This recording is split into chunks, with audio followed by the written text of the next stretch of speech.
스승이 한 젊은이를 제자로 두었습니다. 제자는 늘 불평을 늘어놓는 사람이었습니다. 하루는 스승이 제자를 불렀습니다. 그리고는 소금 한 사발과 마실 물 한 컵을 가져오라고 시켰습니다. 제자가 준비하여 오자 스승은 소금을 한 줌 컵 속에 넣었습니다. 그리고 그 물을 마시게 했습니다. 제자는 얼굴을 찡그리며 마셨습니다. 스승이 묻습니다. 맛이 어떠냐? 제자는 화가 잔뜩 난 목소리로 내뱉습니다. 짭니다. 스승은 제자를 호수로 데려갔습니다. 그리고는 아까와 같은 양의 소금을 호수에 집어넣고 휘휘 저었습니다. 다시 스승이 묻습니다. 맛이 어떠냐? 시원합니다. 짜지 않냐? 안 짭니다. 스승이 말합니다. 인생의 고통은 소금과 같다. 짠맛의 정도는 담는 그릇에 따라 달라진다. 내 속에 고통이 있다면 컵이 되지 말고 호수가 되어라. 소금은 꼭 필요한 좋은 것이지만 이 이야기에서는 고통을 상징합니다. 소금을 갖지 않고 사는 사람이 있겠습니까? 곧 자기 삶에 고통이 없는 사람이 있겠습니까? 그래서 흔히 인생을 고해, 곧 고통의 바다라고 말합니다. 그런데 앞의 이야기는 고통의 바다를 헤쳐나가는 지혜를 제공해 줍니다. 우리는 대체로 고통스러운 일이 자신에게 안 일어나기를 바랍니다. 그리고 고통스러운 일이 일어났을 때 그것이 빨리 사라지기를 바랍니다. 그런 바람은 당연한 것입니다. 누군들 그런 바람을 갖지 않겠습니까? 본문을 보십시오. 예수께서 겟세마니 동산에서 기도하시는 장면입니다. 예수님이 자신에게 주어진 고통의 쓴 잔을 거두어 달라고 기도하셨다고 합니다. 그러니 누구나 고통을 겪게 마련이고 또한 그 고통이 빨리 지나가기를 바랍니다. 그런데 자신이 물컵과 같은 수준에서는 아무리 기도해도 고통의 쓴맛으로부터 벗어날 수 없습니다. 물 한 컵에 고통을 한 줌 집어넣었는데 거기서 쓴맛을 빼내는 것은 불가능한 일입니다. 하지만 길이 있습니다. 호수와 같은 수준으로 자라나는 것입니다. 그러면 쓴맛을 빼내지 않아도 쓴맛으로부터 벗어날 수 있습니다. 쓴맛 대신 시원한 맛을 느끼게 됩니다.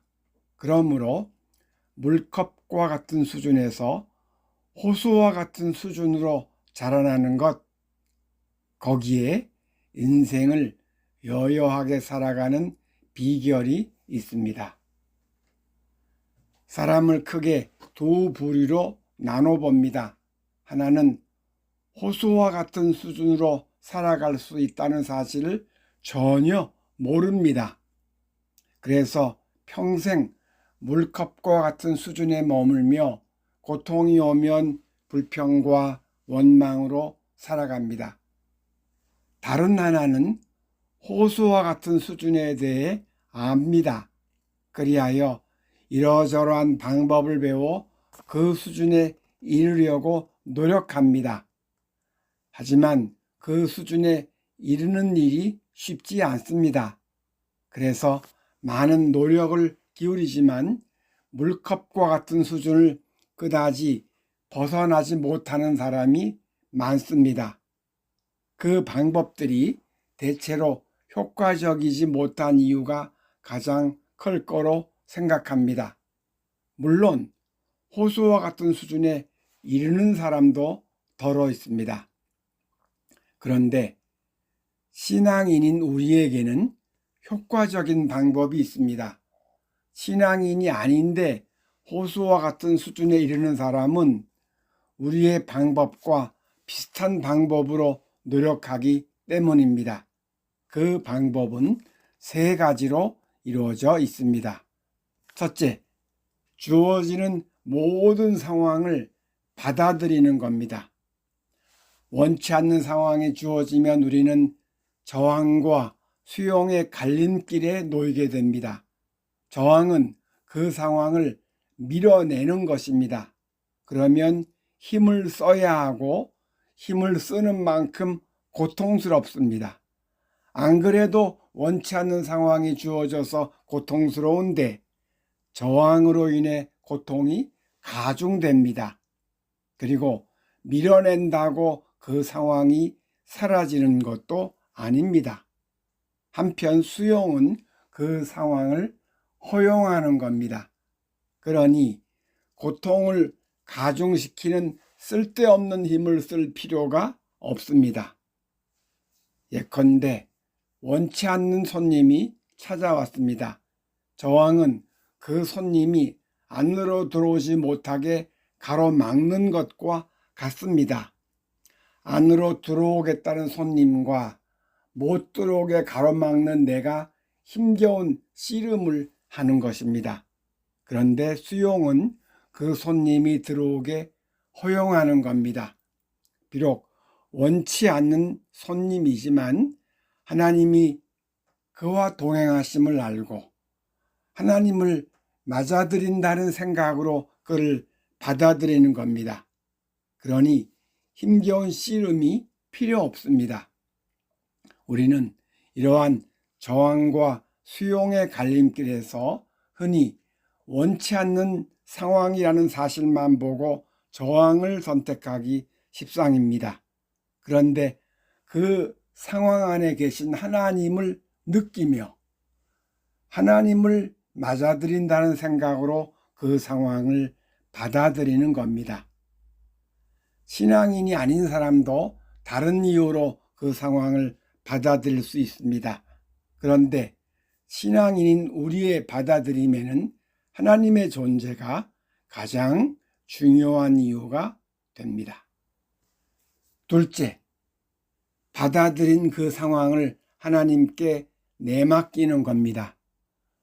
원치 않는 상황을 받아들인다는 것은 원치 않는 손님을 안으로 들이는 것과 같다고 했습니다. 그런데 안으로 들어오도록 허용하는 것까지는 좋은데 앞으로 그가 거칠게 행동할 수 있습니다. 비록 하나님이 그와 동행하시더라도 그는 스스로 거친 행동을 벌일 수 있습니다. 그리고 그가 벌일 거친 행동을 제대로 감당할 힘이 내게 없습니다. 그래서 그 거친 손님을 하나님께 내맡기는 겁니다. 곧 내가 그 손님을 대하는 게 아니라 하나님이 그 손님을 컨트롤하시게 하는 겁니다. 내 집에 들어온 그 손님이 무슨 짓을 할지 몰라 걱정되고 두렵기조차 합니다. 하지만 그 손님을 하나님께 맡기면 걱정과 두려움은 사라집니다. 하나님이 그 손님을 잘 컨트롤하시리라는 믿음이 있기 때문입니다.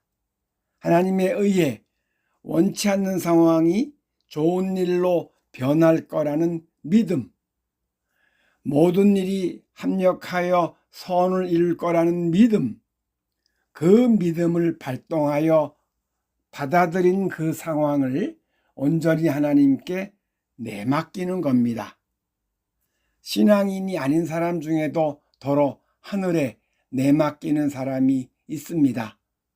그는 이미 종교인이라고 말할 수 있습니다. 다시 본문을 봅니다. 예수님이 처음에는 고통의 쓴잔을 거두어 달라고 기도하셨습니다. 그런데 나중에는 자신의 뜻대로 되게 하지 말고 하나님의 뜻대로 하시라고 기도하셨습니다. 이는 운명을 하나님께 내맡기겠다는 것입니다. 주어진 죽음의 상황을 자신이 감당하지 않고 하나님께 내맡기겠다는 겁니다. 셋째, 받아들이고 내맡긴 후 감사하는 겁니다. 강영우 박사는 어린 시절이 매우 불우했습니다. 13살 때 아버지를 여의었습니다. 이듬해 학교에서 축구를 하다가 축구공에 눈을 맞아 시력을 잃고 말았습니다. 어머니는 아들의 실명 소식을 듣고 충격을 받아 돌아가셨습니다. 몇 년 후에 의지하던 누나까지 죽는 바람에 졸지에 고아가 되어버렸습니다. 결국 그는 서울 맹아학교 기숙사로 보내져 암흑 같은 10대 시절을 보냈습니다. 그런데 어떤 목사님한테 이런 말을 듣게 되었습니다. 갖지 못한 한 가지를 불평하기보다 가진 10가지를 감사하자. 그 말을 가슴에 받아들이자 그의 삶이 바뀌게 되었습니다. 그는 자신이 가진 것을 찾기 위해 열심히 공부했습니다. 끈질긴 노력 끝에 그는 연세대학교 교육과에 입학했습니다. 그리고 29살에 미국 유학길에 올랐습니다. 미국에 간 지 3년 8개월 만에 피츠버그대에서 교육학 박사학위를 취득했습니다. 2001년 부시 행정부에서 한인 역사상 최고위직이었던 백악관 국가장애위원회 정책 차관보로 발탁되었습니다. 갖지 못한 한 가지를 불평하기보다 가진 10가지의 감사라는 말을 받아들이는 것이 그의 인생을 완전히 바꾸는 계기가 된 것입니다. 그가 갖지 못한 것은 눈이 안 보이는 것이었는데 그것에 대한 불평을 중단했을 겁니다. 그런데 가진 것에 감사라고 하는데 무엇을 가졌는지 잘 알지 못한 것입니다. 부모님이 돌아가시고 누나마저 죽은 상황에서 자신이 가진 것을 알기 어려웠을 겁니다. 그래서 가진 것을 찾기 위해 열심히 공부했다고 합니다. 제게 그 대목이 인상적이었습니다. 우리는 종종 가진 것에 감사라는 말을 듣게 됩니다만 문제는 가진 것이 무엇인지 잘 알지 못하는 겁니다. 그래서 가진 것이 별로 없다고 불평할 수도 있습니다. 곧 갖지 못한 것에 대한 불평에 그치지 않고 가진 것이 별로 없다는 불평을 추가하는 겁니다. 아니, 누구나 가진 것이 있습니다. 잘 모르겠으면 찾아내려는 노력을 기울여야 합니다. 그리고 일일이 감사하는 겁니다. 개인적 차원에서 가진 것이 있을 뿐만 아니라 일반적 차원에서도 가진 것이 있습니다. 곧 따스한 햇빛, 맑은 날의 맑은 공기, 고운 노을, 찬란한 보름달 등은 누구의 것입니까? 주인이 아무도 없다고 생각할 수도 있지만 내 거라고 생각할 수도 있습니다. 나만의 것은 아니지만 내 것이기도 합니다. 그러니 일반적 차원에서 내가 가진 것이 정말 많습니다. 나는 태양도 가지고 달도 가진 부자이며 또한 모든 자연의 아름다움을 가진 엄청난 부자입니다.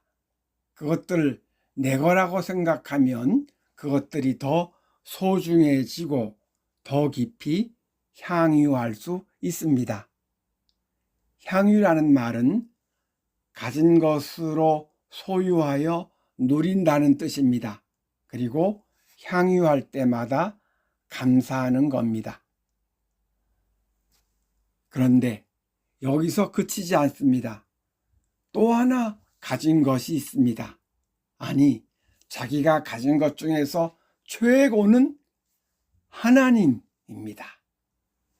태양, 달, 자연의 모든 아름다움 등이 하나님과 비교하면 아무것도 아닙니다.